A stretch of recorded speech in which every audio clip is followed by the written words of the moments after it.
Rachel May Lozano, your student nurse from St. Ferdinand College. Today, I'll be performing the procedure on how to do the unoccupied bed. An occupied bed is made when not occupied by a patient. So the first thing we need to do is, of course, to wash our hands. So assuming that I already washed my hands and I'm ready now to do the procedure. So I have here the equipments gathered. So first, I have here the fitted sheet. So I'm going to use the colored one because I don't have the all white sheet. Then we have here the draw sheet, and we have here the flat sheet, and next one is the blanket and the pillowcase. Here are the equipments I gathered, but take note, when we are holding the equipments, we need to make it sure that it is away from our body. It's not touching our uniform. So after that, we need to put this all in a clean surface. So I have here my table, and when we are holding it like this, we need to flip it into like this when we are putting on the plain surface, so that the first equipment that we're going to use will be on top already. So I'm going to put it like this.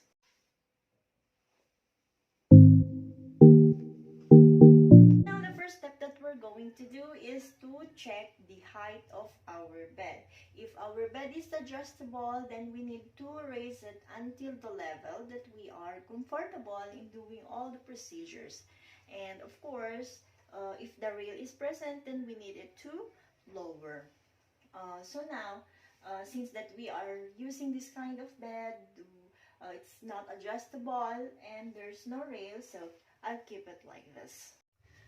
So now we're going to remove the used linens and pillowcase.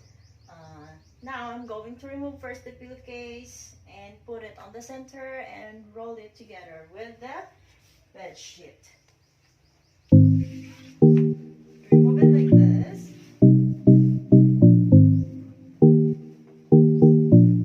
And put it on the center and put the pillow on the clean surface. And untack this.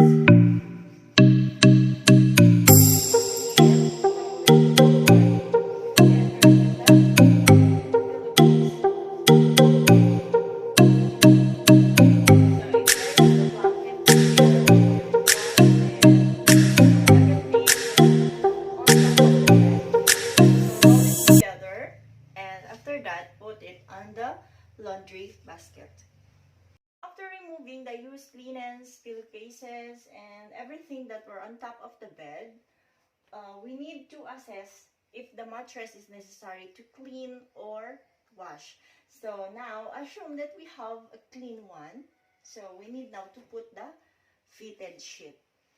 I'm going to use the garterized one. So put it here.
blanket sheet, now we need to put the draw sheet.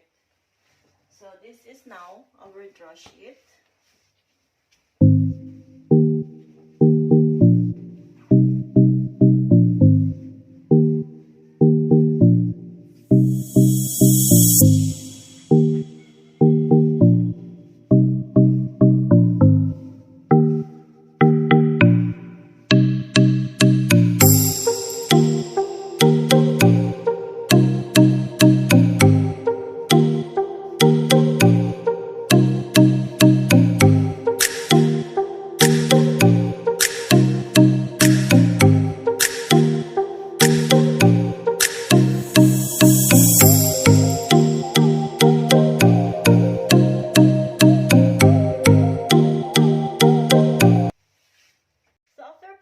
Draw sheet, now we're going to put the flat sheet.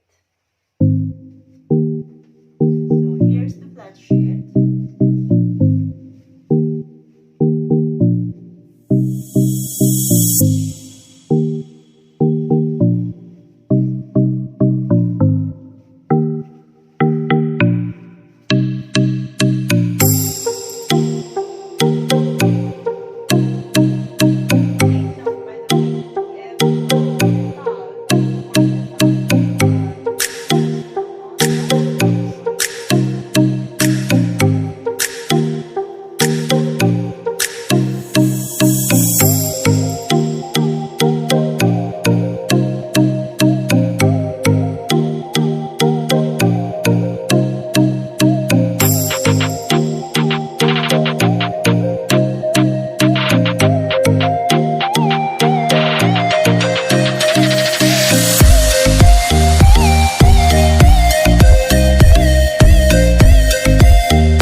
Now we need to put the blanket.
Now we need to miter the both edge of the bed.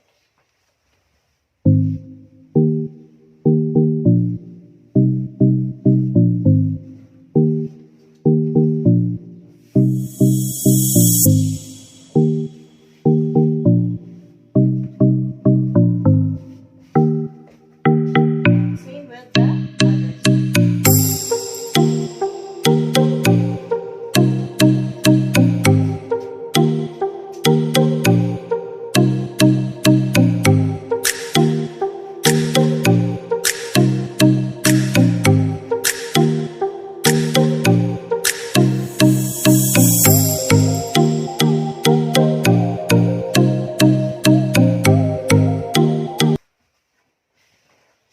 Last one is the pillowcase. Now we need to put the pillowcase. So take it like this, then hold it down.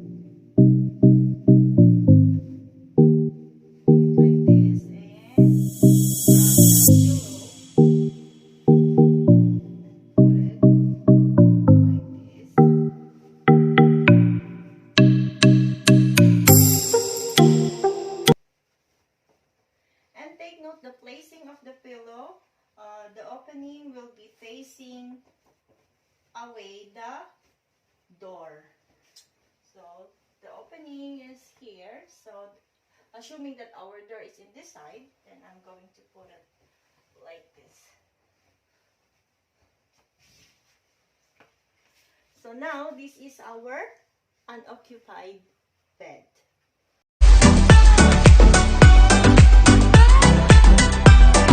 So now I'm going to perform the procedure on how to do the occupied bed. The first step that we're going to do is to come inside the patient room, knock the door. Then after that, when you enter the room, ask the patient using the two identifiers. And also, don't forget to close the curtain for the privacy.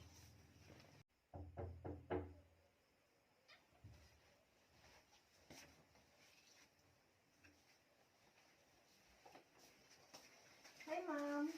Kumusta po? Ako po si Rachel May Lozano, ma'am, ang inyong nurse ngayon. Papalitan po natin ang inyong beddings, ma'am. Okay lang po ba sa inyo? Okay, ma'am. Anong pangalan niyo, ma'am? Josie Ancheta, Birthday po? January 29, 1967. Before gathering the equipments, we need to do the medical asepsis first. We need to sanitize our hands and we need to put gloves if necessary. So now we don't have gloves, so just assume that we have it.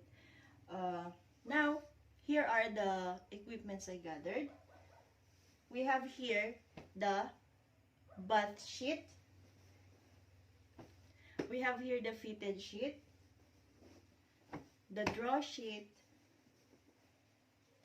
We have here the flat sheet, the blanket, and the pillowcase. So when we are holding the equipments, make it sure that it's away from our body. Do not touch our uniform. Then after that, flip it like this so that the things that we're going to, the first thing that we're going to put will be on top. So now we're going to put the bath sheet on top of the patient to remove the used blanket.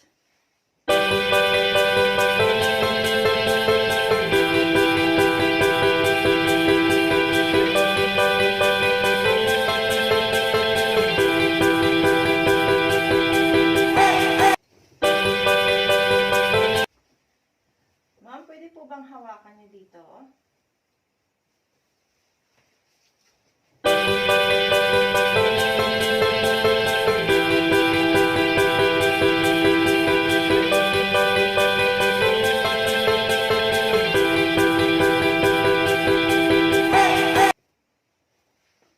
Then, after taking the soiled linens or blankets, then put it on the hamper. Kung i-roll ko po kayo paharap doon, tutulungan ko po kayong makalapit po dito banda sa akin.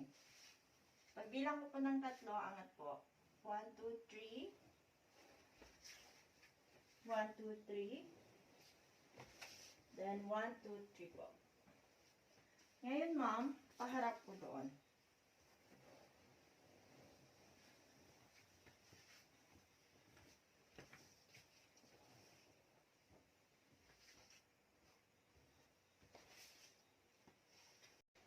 Then next, we need to remove this fitted sheet, the used one.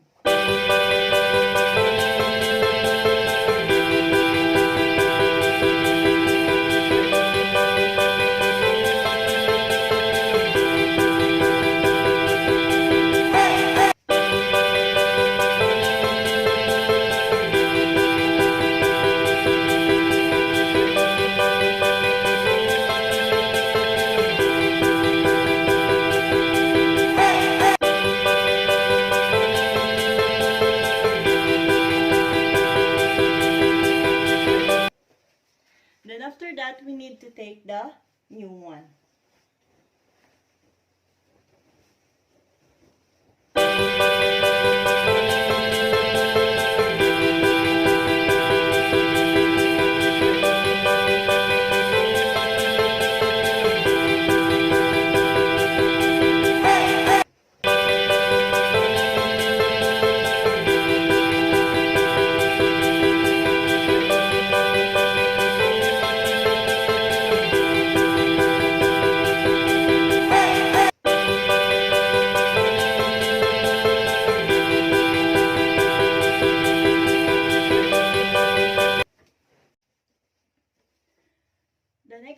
is the draw sheet.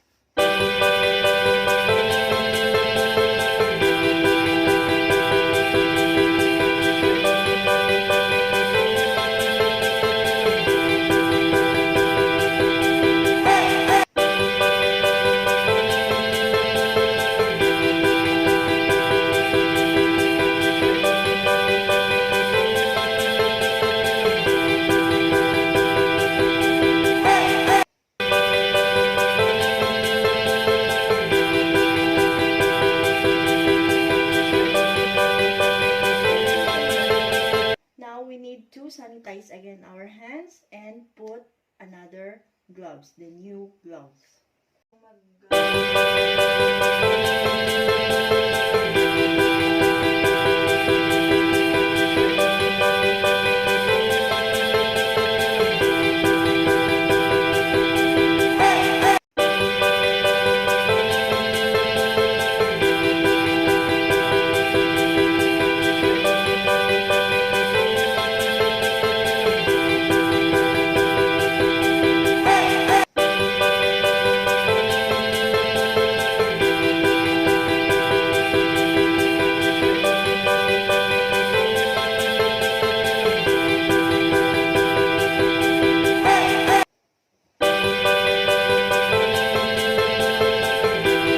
Used linens on the hamper.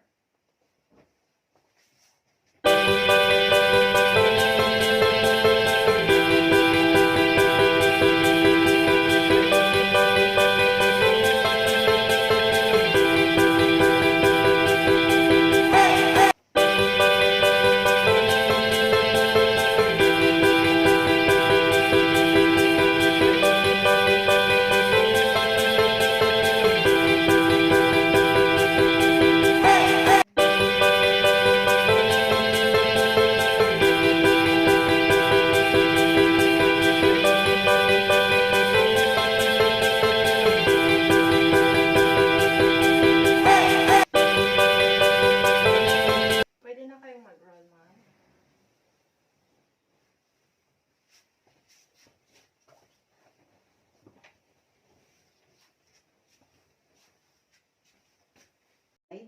And now the patient is lying on the bed.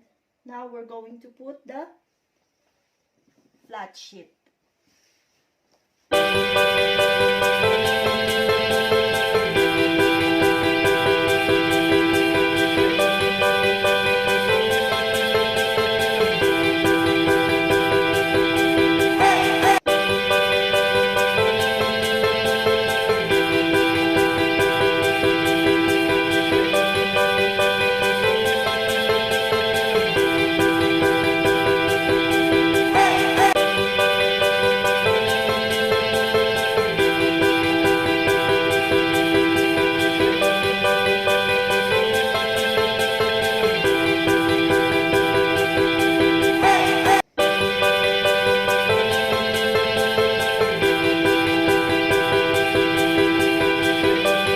Then now we remove the butt sheet.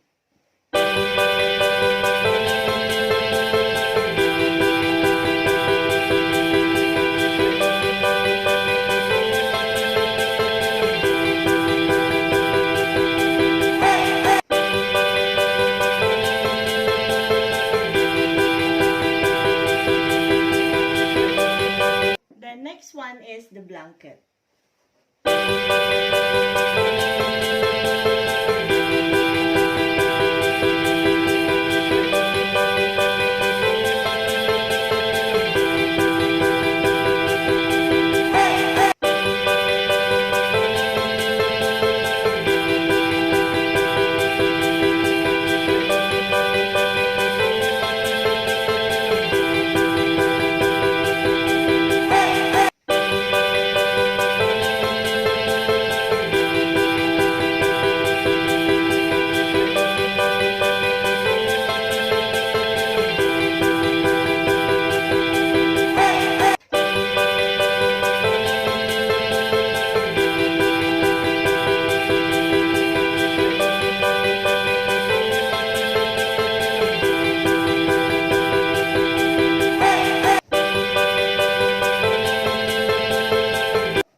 need to miter the edge of the bed.